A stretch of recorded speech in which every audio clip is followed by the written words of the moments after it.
Well, I don't want to be greedy, so my goal is to get to 99. You can excuse him for being just a little bit greedy. After all, longtime boxing analyst and commentator Larry Merchant just turned 90 years young earlier this year. He's seen and heard it all, including one of his first fight memories in 1938, the rematch between Joe Louis and Max Schmeling. My father said to me after dinner, "You want to stay up for the fight?" I was 7 years old, and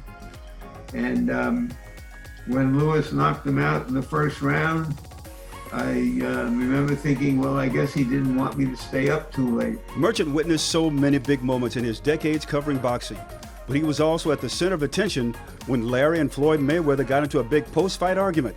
Now, if you recall, Merchant told Mayweather that if he was 50 years younger, he would kick his you-know-what. My competitive instincts kicked in, and I counterpunched with the infamous line, "If I were 50 years younger." It was a big smile for me. I mean, suddenly there are cameras waiting for me at airplanes and outside of restaurants, and head waiters are giving me a little bit more deference. And so, and it was a thing. It expressed me and him in some unconscious way. Even at the age of 90, Larry is still an astute observer of the sport of boxing. This weekend features a big Cinco de Mayo fight between Mexican superstar Canelo Alvarez and Billy Joe Saunders of England. And while Canelo is a big favorite, Merchant is interested to see what the Brit can do against Canelo. He's a boxer in the old British tradition.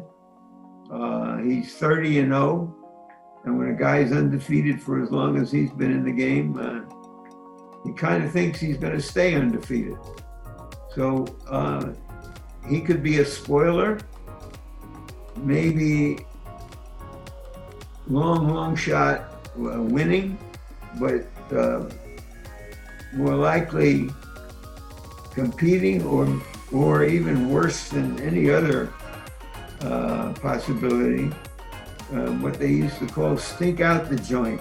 So it's an interesting test for Canelo.